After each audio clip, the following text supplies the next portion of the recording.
on YouTube, Nick here at High Tech Resource, where keeping up with the ever-evolving tech world is our top priority. Today we're going to be taking an in-depth look at the Presonus Eris E5 two-way active studio monitors.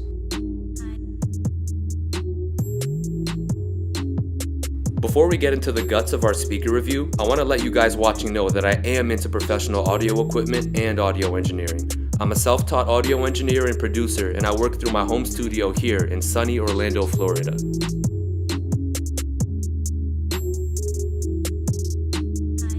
So here we are, the Presonus Eris E5. Let's start by looking at the build quality and external features of the E5. At first glance, these speakers do have a very minimalistic design, but don't get it twisted, they're beautiful. The entire speaker cabinet sports a super attractive look, and I honestly can't get enough of it. Presonus really thought this one through, and I'm more than pleased with the look. The cabinet itself is made out of vinyl laminated MDF, which stands for medium density fiberboard. That's all topped off with the super sleek matte black finish, which I'm a very big fan of. Starting at the top, we have a low mass silk dome high frequency tweeter. It measures 1 inch in diameter and sports a black finish. The tweeter also includes a waveguide to project sound easily across your listening area. Moving down lower, right underneath the tweeter, we have a very sturdy looking low frequency driver. That measures 5.25 inches in diameter. A very notable feature of the low frequency driver is that it consists of custom woven Kevlar with a stunning blue finish. The reason behind Presonus implementing Kevlar in the E5's low frequency driver is simply just to break up reflected energy. In simpler terms, it cuts down on delayed reflections arriving at your ears to supply you with a much cleaner sound in general. Both drivers feature curved baffles around them to smoothen out sharp edges that are usually the main causes of diffraction. Diffraction is a term used to describe how sound waves bend or change directions as they travel around the edges of obstacles. I'm more than pleased that Presonus took the time to really take care of whoever chooses to adopt these speakers in their setup. The Eris E5s are made with a front-ported design, and the port itself sits horizontally across right under the low-frequency driver. It isn't too obstructive and actually looks really clean, so I don't mind. Also placed underneath the low-frequency driver off to the right side of the cabinet is a Presonus brand logo that illuminates as soon as you flip the power to on. It glows at a very vivid blue that matches the colorway of the E5s completely. It glows consistently and doesn't shut off until you turn the power back to off. When you do switch it off, the illuminated logo slowly fades away, letting you know the power's off. The color really catches your eye and definitely gives you an amazing looking setup after dark. Alright, now moving on to the back side of the E5, let's talk about the input options that these monitors provide us with. We have 3 input options coming into the back of the E5, which is plenty to work with. It offers unbalanced RCA, balanced 1/4 inch TRS, and a balanced 3-pin XLR input. So needless to say, your input concerns are covered. Beneath our inputs are where the E5 manages its power. It includes a very sturdy power switch with a white dot on the left side to indicate the power on position. Right below our power switch, the E5 includes an AC selector switch. This allows you to switch back and forth between 120 and 240 volt electrical circuit options. The E5 also comes with the IEC power cable as standard due to the monitor's active design. Plug it into the back, then insert the opposite end into an outlet for instant power. And while we're still talking about power, let's look at some of the internal specifications of the E5. The E5 is internally bi-amped, meaning all the amplification means are handled within the speaker cabinet, with each driver getting its own amplifier.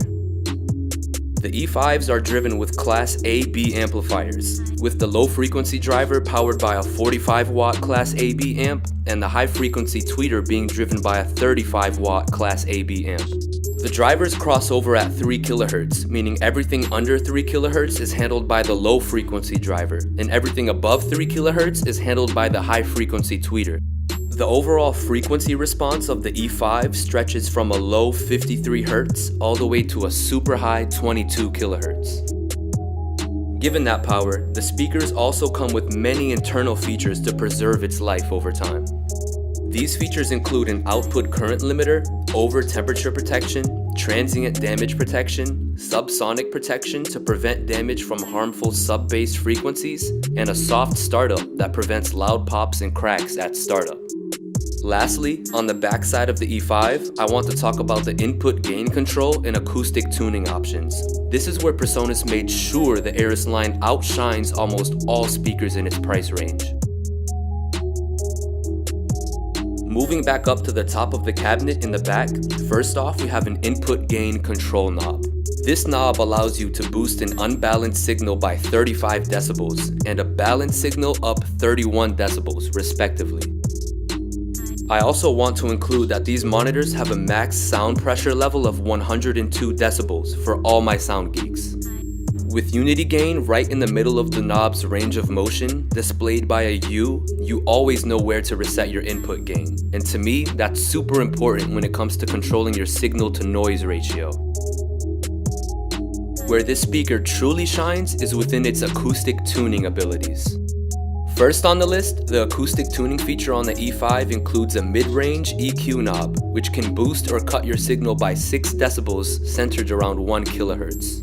Second on that list is a high-range EQ knob, giving you the ability to boost or cut your signal by 6 decibels with a corner frequency of 4.5 kHz. Right under the EQ control knobs to the left, there's a low cutoff selector switch. It can roll off the low end of your signal at 80 or 100 Hz at a -12 dB per octave slope respectively.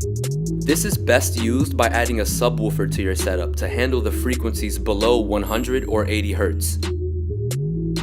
Finally, moving on to one of, if not the best feature of the E5, its acoustic space selector switch. What the acoustic space selector switch does is very simple. Presonus are aware that not everyone will have the perfect sounding mixing room or the perfect environment for mixing, or let alone even have acoustic treatment. Not having a good mixing environment combined with no acoustic treatment is asking for trouble. And this trouble comes in the form of boundary bass boost. This happens when your speakers are too close to a corner in a room or too close to a wall right behind them.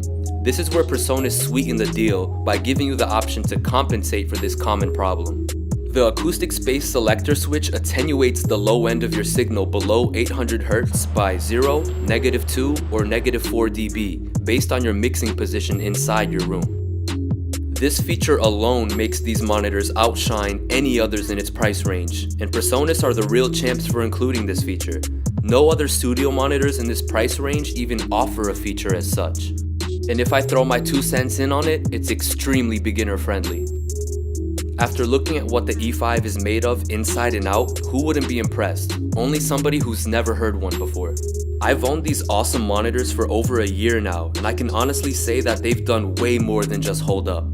The E5 boasts a very flat, accurate frequency response with a tight and solid low end, super clear mid-range, and an astonishingly detailed high end with no distortion or extreme aggression at louder volumes. They were able to handle all types of audio from many different forms of media and sources. Over the period of my ownership of the E5s, I've concluded that these monitors aren't only great for the engineer looking for a true, accurate, and revealing representation of their sound, but they're amazing at everything else as well. I love sitting back and playing music through them, as sometimes I spend all day doing just that. They give me a crystal clear sound experience when watching movies, and keep me completely immersed while playing video games on them as well. These monitors are good at a lot, and you do not have to be an audio professional to truly appreciate the sound that comes out of them. With the E5 being sold for $150 US each and $300 US for a pair, you simply can't beat what it gives you for the price. A lot of other monitors in this price range are designed so they only sound good when they're being tested in stores. But when it comes down to business and serious mixing situations and environments, they fall short and are inaccurate. Not to mention, the E5s reveal as much sound as monitors upwards of 3 times as expensive. The Presonus Eris E5s are a no-brainer for the novice audio engineer and professional alike, as well as audio enthusiasts and gamers. Pick these up and I promise you, you won't be disappointed. Nick here at High Tech Resource signing off, making keeping up with the tech world our top priority.